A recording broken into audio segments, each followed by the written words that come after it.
Okay, there you go. Fantastic. Okay, now it was a brief moment in which I didn't know what was happening. Good, good, good.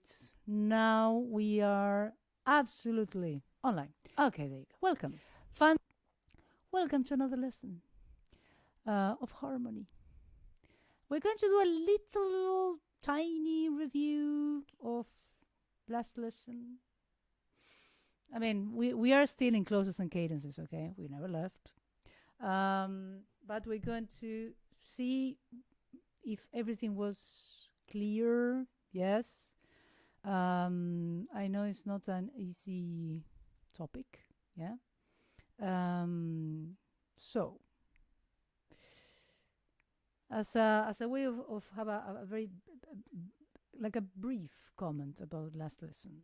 Yes. What Schonberg said about, I mean, in a nutshell, let's say, what did he say about the end of a piece? I mean, when do you reach the end? Do you remember? And Laura, you can hand sign if you want, but just when you really need to talk, yes. So be very brief and concise if you want to talk, eh? So when do you? Yeah, I mean, in kind of a very briefly, what did you get about what he said about the end of a piece? When do you reach an end? Because so the whole chapter is about clauses and cadences. Yeah. What do you think? I mean, what did you understand? If you don't understand, we will go over. But Georgios. I think he put in. I can't remember exactly the way he put it. Doesn't matter. Your idea. Don't worry. How when there is nothing more to say, something along those lines. Yes. Yes. Exactly. Yes. And what exactly that means, I guess can mean a lot of things, but. That's why, because what he said, yes, absolutely. What he poses is extremely abstract. Yes, I mean, he says. I mean, it says, well, is. In fairness, he says, okay, it's even a hint, he says. It's just kind of a hint, yeah? When the sense of the form is satisfied, yeah? When enough has happened to fulfill the urge of the expression of the piece. When the idea involved is clearly presented. Very vague. Because you don't have it like the how. Yes, you have the concept, but like, yeah, okay, yeah, fine, understand the concept, but how this happen, yeah, or how this can happen. But yes, exactly. I mean, when everything expressed with the attainment of the goal is fulfilled, let's say, although he says that an artist never has a goal, a specific purpose, yes. The work of art has never a specific goal, but the obeying of the needs or the instincts of the artist. Yes, an exercise has a goal, not a work of art. In his words, yeah, more or less, give or take. Yeah, so this is more or less. This is the end, yes, of a piece. Now, who remembers? I'm sure Georgios knows, but I'm sure Iris knows. But let's see if Laura remembers. What is the origin of the word cadence?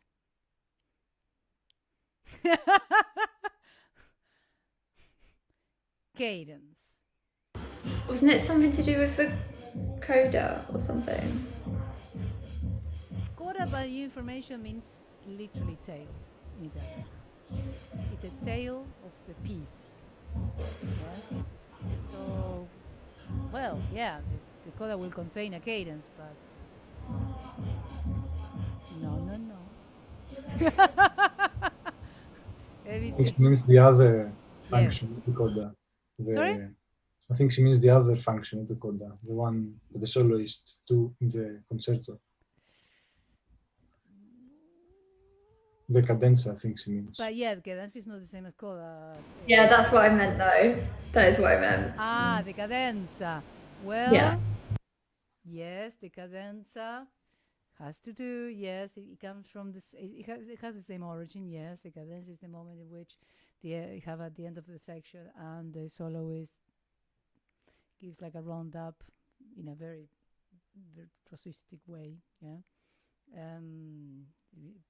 Virtuosic manner, yes, yeah, rounds up everything that has been said. But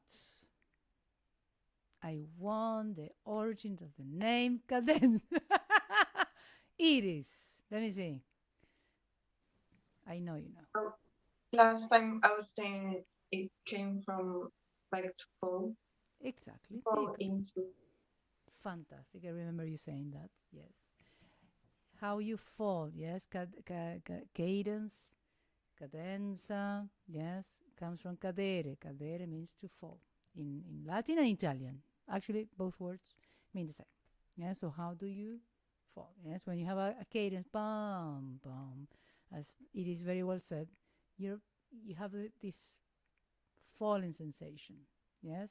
Which comes from, acoustically from the dominant, the tonic. You can say perfectly well that you have the first three harmonics, that you have the fundamental note, that you have the second harmonic, the octave, and the third harmonic is the fifth. And that fifth wants to fall again to be absorbed into the first harmonic again. That's why this dominant tonic, that 5-1, yes, because it has a very, is this root position, this root is attracting that note, yes, very strongly, yes, and that is the falling sensation. If you want to find an acoustic reason why, yes, we do feel it, dum bum, yeah, but there's a reason why. Acoustic reason. Okay, now good, fantastic. So that's the one thing. And another thing, that the second thing that I want this to be very clear, yes, before we carry on, is the idea of that, for example, if I ask, would be enough to just put a dominant and a tonic at the end of the piece and that's it? To have a proper cadence? It is saying like, no. Very good it is. What do we need? It's just a chord that is just, okay, boom, boom, okay, chord, dominant tonic. That's it. You mean you need other elements around to make a proper cadence. Exactly. Yes. Very good. Very good. You need just more elements, yes? Not just a chord in itself won't do it. Won't do it, yes. Very good it is, yeah? Georgios, for example, give me an example of elements, yes, what we call contributing elements, yes, that you can use to build, yes, a proper cadence. When I say proper, is all the elements that you consider, that not just the harmony. Harmony is okay, yes. So dominant seventh, tonic, that's fine. Good. The melody. Yes. Important. It is usually falling. For example. Very good. Actually, something that Schonberg says is just a melody can be enough to denote a cadence. Good. Very good. Yes, melody. Amazing. What else? Now, the harmony could be more elaborate. Actually, if it's dominant tonic, it's not very specific. If it's subdominant dominant tonic, it's more specific. I'm going to skip some. I'm going to go to the form, the position in the piece, because 1-4-5-1 can exist in the beginning of the piece. Doesn't mean we have a cadence there. I think if it's in a structural point where we expect to hear a cadence, then but it's probably a cadence, yes. Very good, exactly. Very good. And also we can, if we say, remember you have the 5 contributing elements, you have the sound. For example, if you have a sound component, that the sound can be articulation, dynamics, texture, timbre, but timbre. What would you, I mean, as a composer, how would you decide, sound-wise, this contributing element, yeah, to build a cadence? What would you do?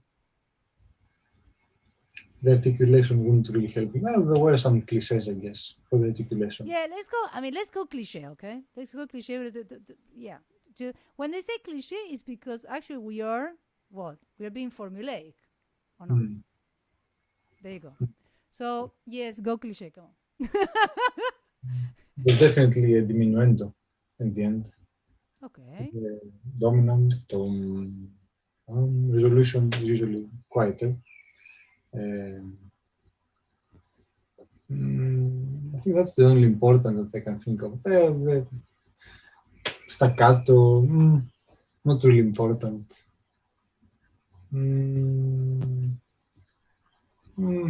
All the other ones can vary. I can think of different contrasting. But it depends. It depends. Look, sometimes we have, an expansion of the texture. So. Yeah, but also sometimes the opposite. Exactly, but for example, you said, usually you end, for example, in a retardando, diminuendo. So you would use the texture will get thinner. Yeah. But if you have if you have just saying, for example, if you have at the end of a symphony on a fourth movement, you wouldn't end like softly and retardando and morendo. You were like grandiose. E flat major. Why? I don't know. There are so many in E flat major that are so epic. Oh yes, it's true. But for example, even if the key, okay, choose another key, but that's you choose the whole key. But at the end, you would choose the expansion of the texture. Yes, the when I say the expansion is very low, very high. Yes, everywhere. Dynamically. But still, there is a diminuendo even then. You might enter the tonic, might enter strong, but depending. But there's always a component that accompanies. Yes, that if you want to do it slower, something that or retardando or diminuendo. Something with a high dynamic. You're right. But yeah, I understand the components too. Exactly. Although there are not that many formulas. The dominant tonic is a formula. The other ones, you can vary. Exactly. Yes. But always you need, components. Or, for example, in composition, we can think about something that Schonberg says that happens in all the cadences. What is the characteristic motivic-wise? We're getting a little bit, off topic, but it's related. I mean, what is melodically, motivically, the characteristic? What happens in a cadence? Motivically, that he has a very specific word. Liquidation. Yes, liquidation. Exactly. Liquidation, this is more for Laura. Yes, liquidation is the restraint from the part of the composers of continuing by taking the characteristic features of the motif, and what it remains, is just one note. Yes, para pan tara tara tara dan ta tan ta tan ta tan tan tan tan pam pa bam. So you just stay with one note. So you're restraining the composer, at least, no? Restraining, himself or herself from continuing by taking notes until you have one, so you cannot continue. You see what I mean? Very good. So yes, liquidation is very powerful. If you don't do the liquidation, if you don't make it properly, that's not a very convincing cadence, because you're rounding up. Why? Because it goes with what we said before, this the fulfillment of the form. And says, okay, that's we don't have enough more to say, so that's why, hence the liquidation. Yeah, very good. So those things are important. And then the third in importance is the last thing we did with this. What do we do to set a key at the beginning? And it was something to do with the kind of the circle of fifths. Yes. So in order to not to be ambiguous, to avoid ambiguity, and we say, okay, what's the first thing? What we do or we should do to establish a key? Yes, which notes or chords, especially notes that are containing chords, should we use at the beginning of a piece, or to set, a key properly? Yes. Yes. Dominant seventh has all the notes that are needed to establish the key, because it has the leading note. So the next scale with flats is not definitely that one. For example, if we are in C major, we're not in F major, we don't have one flat. It has the tritone where it should be, the B to F, so the fourth is also clear. It's not the scale with one sharp, it's not G major. And if we are why then not the seventh, you might say, because the seventh has the same chords? Good question. I'm thinking about it now. Because circle of fifth, because the dominant wants to be resolved the fourth higher, where the seventh was going to go to the third. So we have everything. We have the root, that wants to go to the other root. We have the leading note and the seventh. We have an extra fifth there, an extra second, which we can omit, but we have it for extra. So we can play with it. Extra. Inside the pocket, just in case. Inside the pocket, just in case. Exactly. No, but exactly. Very good. Exactly. It has a circle of fifths. So you use, in a nutshell, exactly, very well explained, Georgios. You use all the notes that they are not in the neighbors, yes, a fifth up, yes, in the neighbor keys, which are a fifth up. In the case of C major, you have G major, F sharp, yeah, and then F major, B flat. There you go. So dominant seventh is the clearest, yes, and that's why you use it. Exactly, very good, Georgios. Amazing, yes, it's exactly what is. That's why also G7 is so clear. That, I mean, in classical periods mostly, is the way to go. If you have dominant, it's the quickest way, the most effective to do it. Yeah. In longer pieces, we'll just see. Yeah. Very good. So that's fine. Yeah, those are the things that they wanted to clarify. Yes, because then, if those are clear, I hope they're clear. Yes. Then the rest, it will be much easier to understand. Yes, if not. Okay, so let's see.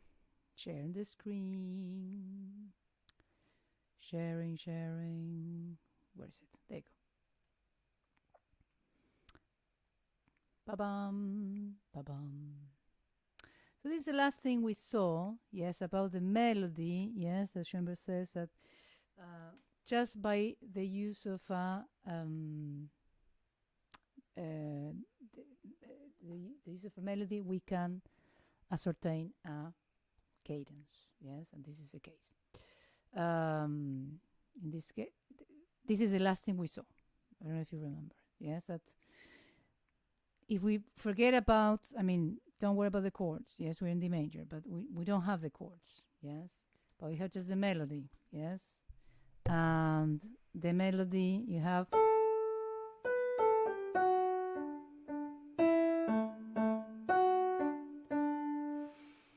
I think, yes, from the A, yes, that's A, E, A, and then F, D, T.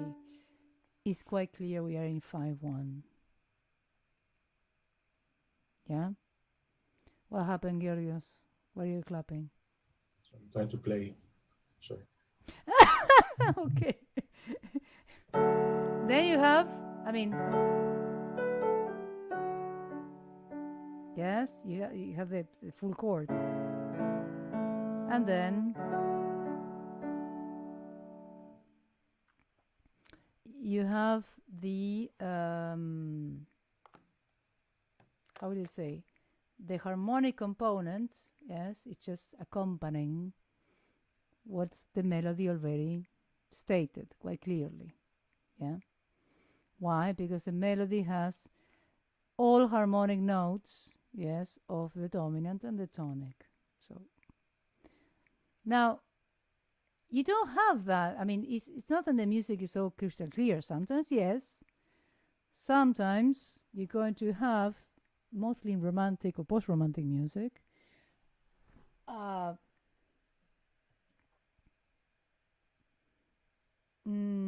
disagreement between melodic components and harmonic components. In this case, yes. Yeah. For example, let's say that, let me see if I have this. I'm getting ahead, but let's say that you have this example, okay? They have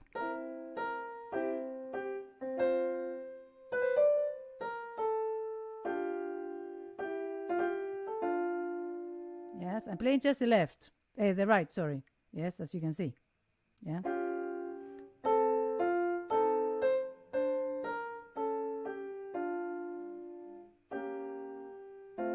Yeah, so I have, now listen.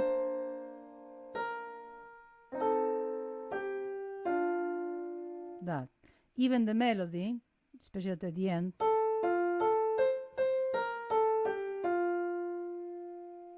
yeah. Let's just take the melody of the last part. This is in theory is in F major.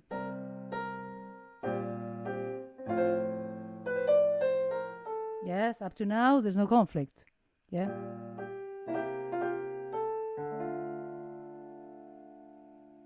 I know that you know the cadence, but we're going to see this after. Yeah. But at the end, yes, let's just close it to the end. Yes. If I just play the melody,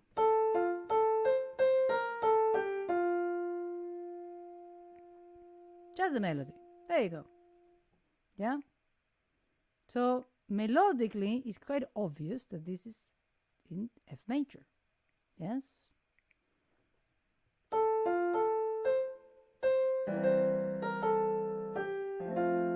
You would tend to think that it's this, right?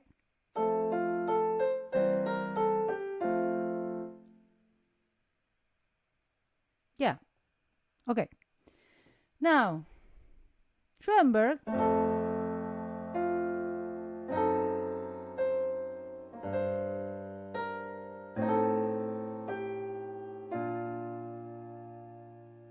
has another idea. But in order to be fair, please forgive the barbarism, he says. So, what happened there? Why this harmony didn't fulfill like I did the first time? Yeah, second time. And then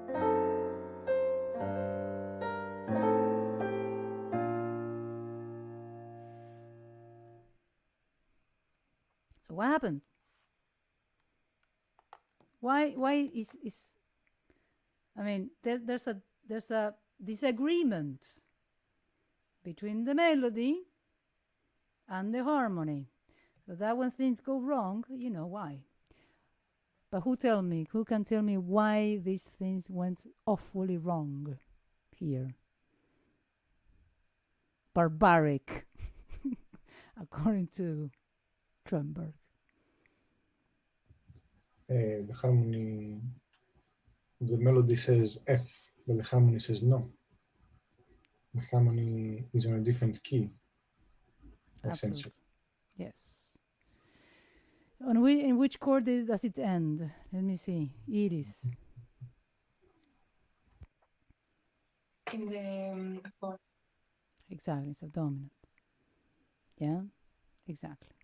So, melody saying something, harmony saying another thing.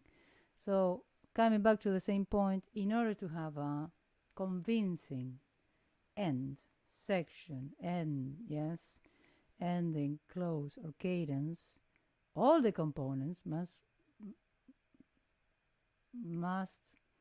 pull, let's say, to the same place.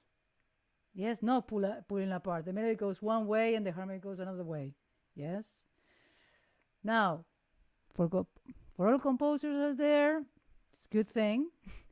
Analysts out there, sometimes you have this, yes, in pieces. The composer might not want you to, not want to go so formulaic. Why not? Yes. Okay, coming back to this. Now we were here. In a longer piece, besides the tendency toward the subdominant, there will be, of course, also be progressions that point toward the dominant as the key. Hence, it is necessary to eliminate this tendency as well. The melodic requirement for this purpose is F. Harmonically, the fourth, the second, and the seventh degrees come under consideration. That seventh seems as suitable here for subduing G major, as Gisela said, as it did before. Subduing F could give us the idea that this degree should be given exclusive preference as the most practical means to both ends. Yeah, we now shall choose a chord or root progression for subduing the G major, feeling similar in strength to that used against F major. So, the one that can spring a fourth upward to the fifth is the second. It does contain F, but the subdominant is more complete. The latter moves up to the fifth by the interval of a second. What do we know about the interval of a second in root progressions? I don't remember the term, but it's like the super ascending, that one, you know? Yeah, the one. Well, it was ascending, yes, and then actually would be, he says super strong, yes. Is it among the ascending? And among the ascending is super ascending, yeah, super strong, yeah. He does say super strong in another book, by the way. So yeah, very good. Such a progression we have conceived as the sum of two progressions. He already said this. Remember, here the sum would be 4, 5 equals 4 to the second to the 5. I don't know if you remember. If not, read the previous chapter. The second degree would accordingly be contained in the progression 4, 5. Moreover, the fourth has yet something else about it that, in the sense previously indicated, has a special attraction. It is the sharpest antithesis of G major in this context, and its relation to the tonic C major is the inverse of that of the fifth degree. We saw this at the beginning, the first chapter. He talks about this, actually. The way these two degrees, 4 and 5, or 5 and 4, relate to one, the one, as it were, the fully illuminated past of the tonic, the other is still shadowy future. This relation G is to C equals C is to F is indeed the golden section. The smaller section, the past, G, is to the larger section, the present, C, as the larger, the present, C, is to the whole, the future, F.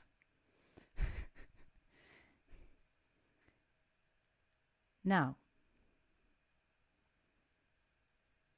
yeah, I'm allowing this to sink in a little bit. Yes.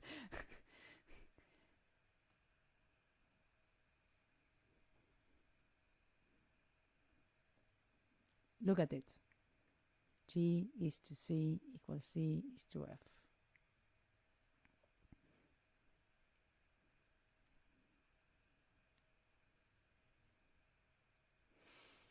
One could conclude that that activity, that movement which produces music, is the activity implicit in the tonic alone, the activity created by the relation of its two satellites to each other. Now, to go a little bit on that, the satellites, do you remember, if you have, let me see if I have to share the screen, you share. Satellites, let's go over that, okay? You have the tonic, and then you have two satellites there. So you have one, you have 4, and you have 5. Yeah.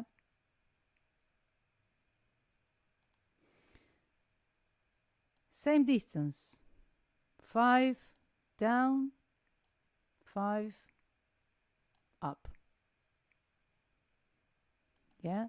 So there's an equidistant distance, let's say, from, let's say, the C note, yeah, to the F, 5 down, and then to the G note.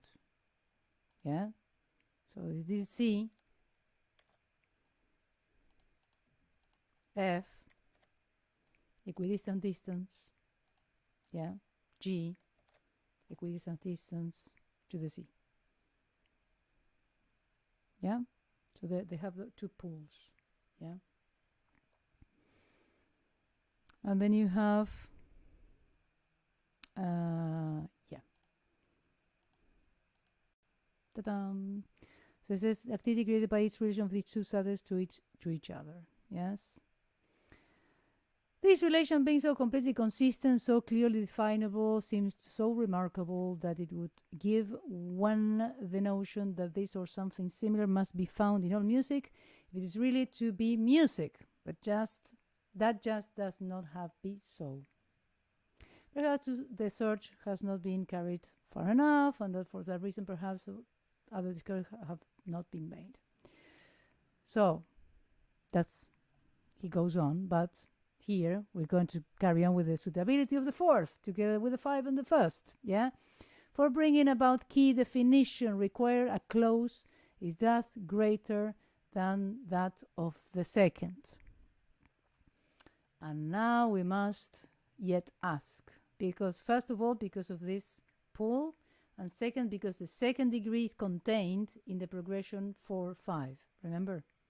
That's why he says. And now we must yet ask whether the order of these degrees should be that presented to us by the path along which we found them. That is, 4 contained the second, yes, 5-1. The famous, yes, the most famous and common and used progression of the history of tonal music, even today. Or whether it should be 5-4, including the second one. Clearly, the arrangement 5-4-1 accomplishes the purpose since it presents the same arguments for the key. Nevertheless, the sequence 4 contain 2-5-1 better serves the purpose, as becomes apparent in the reasoning that follows. Let's see. The root progression 5-4 has, of course, fully the same value as 4-5. I mean the notes that we said before, that establishes the key and that key alone. That's it, because it doesn't has the F, so it's not G major, natural, and it has B natural, so it has no B flat, so it's not F major. and also subdues the dominant region quite vigorously by setting the subdominant against it.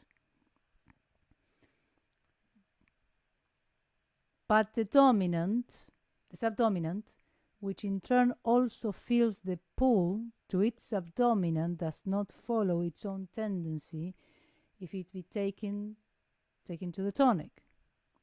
And the appearance of the tonic is then correspondingly less positive. With the other progression, 4-5, however, all drift toward the subdominant has found realization in the third chord from the end, the fourth. This general tendency downward is now become by the dominant, which then in turn follows its natural tendency downward of fifth to the tonic. And the tonic is introduced as the self-evident satisfaction of this tendency. We arrived at the same result if we conceive 5-4 as the sum of the progressions 5-1-4. This is the key. 5-1-4 of two progressions by the interval of a fourth. Remember that the interval of a fourth, yes, or down a fifth is the strong progression, ascending progression. And 4-5, analogously as 4-2 contained 5 progressions by third and fourth, then the one arrangement reads 5 contained 1-4-1, whereby the repetition of 1, even though tacit, is somewhat weak, while the other arrangement reads 4 implied 2, 5-1, whereby the tacit 2 proves to be familiar rival of 4. The last three chords of our clauses will then best read 4-5-1 or 2-5-1. That's the explanation he offers. Yes. If a composition follows a course such that one of these two progressions can be used as its close, then the possibility of articulation by harmonic means has been made actual. That boundary has been set, which is also suitable for closing the piece. Obviously, there are other means for effecting a close, and obviously they were and are used together with the harmonic means that we talked about today. Rhythm and melody, quite unaided, can also bring about a cadence. Yes? Okay. Now, for example, this. We saw it. Yes? So we are back and forth. Yeah? But in this case, clearly, yes, in a nutshell, yes, let's say, the best way to close a piece is 4-5-1 or 2-4-2-5, yes, 1, and all the components, rhythm, melody, and harmony have to go together. Yes, for clarity. If not, you have a disagreement. Okay, a disagreement, not clarity. Yeah, not bad, not amazing. It's just that. So the efficacy, talking about the previous example, of the horizontal is thus greater than that of the vertical. A cadence made in the horizontal melodically will be stronger than one made in the vertical harmonically. Yes? So what he says in the example above, what pulls you more is the melody than the harmony. Yeah? This is a very valuable advice for the composers. Yeah? Now, let's talk about other chords, like 3, like 7. Now, the progression 4 implied 2, yes, 5-1 turns out to be the strongest cadence so far. Now, substitute of the 5, we know that we have a 3. Why? because the 3 shares 2 notes with the 5. Yeah, because they're a third away. Every chord is a third away from each other. They share 2 notes, that's for sure. In the case of C major, you have the G major chord, G, B, D, and then the E minor, E, G, B, of course, the G and B, yes. So the third and the fifth of the third is shared, yes, by the root and the third of the fifth, G and B. But it's not commonly used. Yeah. It says this degree has 2 chord tones in common with the first, the third, and that is a shortcoming here, but it has the leading tone, the B, yes, in the case of C major, thus excluding the F major, and its root progression is relatively strong, a third downward, so 3-1. Remember that is part of the ascending, a third down, yes, ascending progression, so strong. It ought then to be suitable anyway, yet it's not commonly used. Hence, we shall not use it either, but shall remember why we do not. Chiefly because it's not commonly used. That means it could be used. It could be used. Especially, yes, it's actually used if the third is in first inversion. Yes, because the G or the third of the chord is on the bass. So it's more, you feel this cadence, the falling, yes. Its effect would be very likely be weaker above all, though it will be unfamiliar. To what extent the seventh was formerly used, tonic have already indicated. It does indeed determine the key.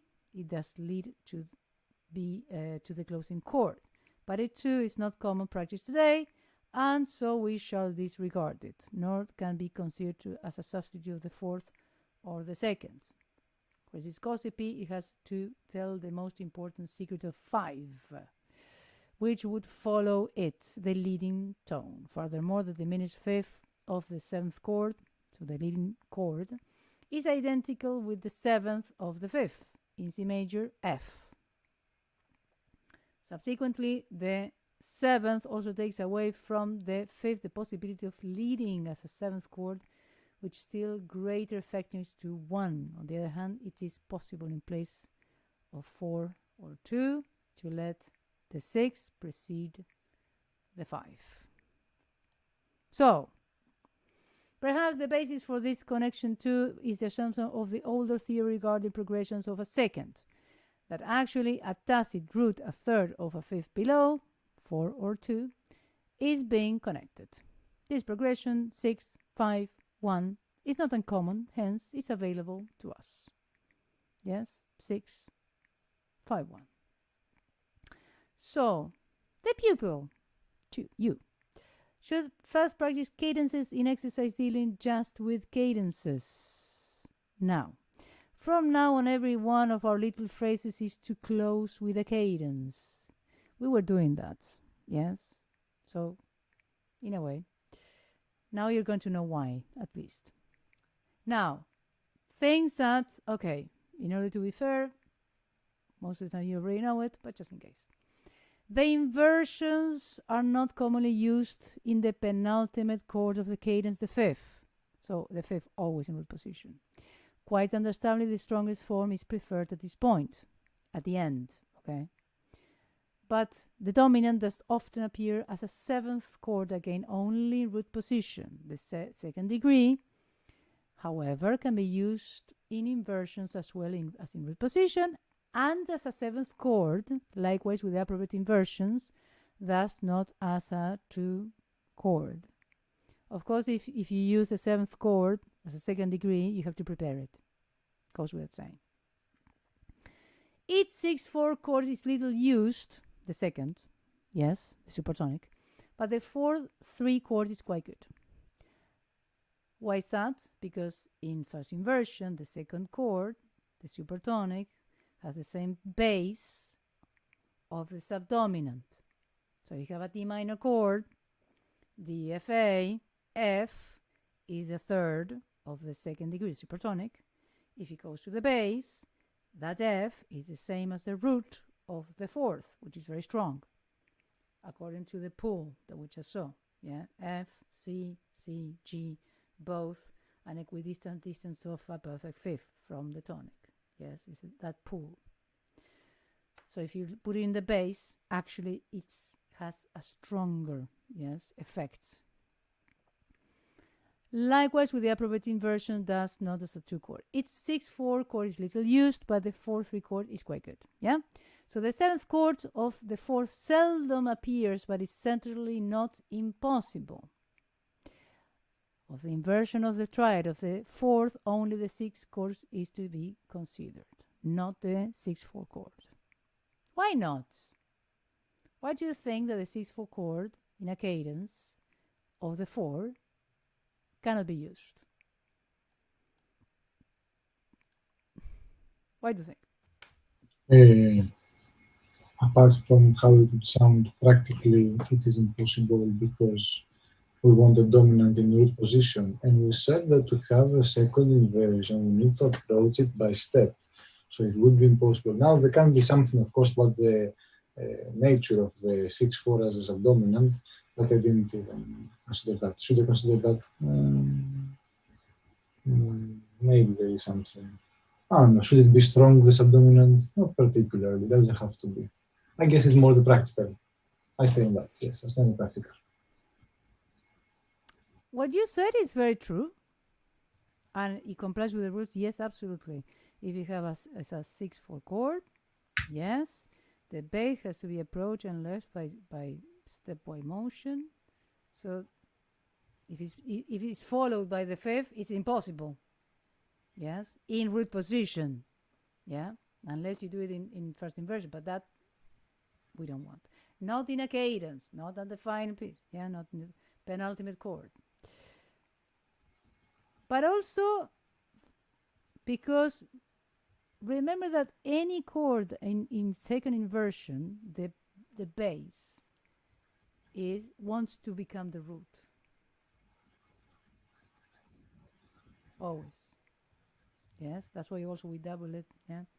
So you have, let's say in C major, all the examples in C major. Yeah. C, the bass, F A. Yeah. C on the bass, the fifth. That C wants to become the root. But then you go to the G major, so the dominant, and then the C. So you don't fulfill the tendency of the chord. You jump from the yeah, you leap from the bass, as you said. Yeah, Georgios. It's an unstable chord. Unstable that doesn't fulfill its. I mean, it's unstable. Why? Because it wants to become C major, but it doesn't do it, and it doesn't do the proper way. Also, I mean the way to fulfill this tendency is fine, but not in a cadence in which you need this pull of the dominant towards the tonic of again this pull from the tonic. This is calling the dominant to come home, let's say.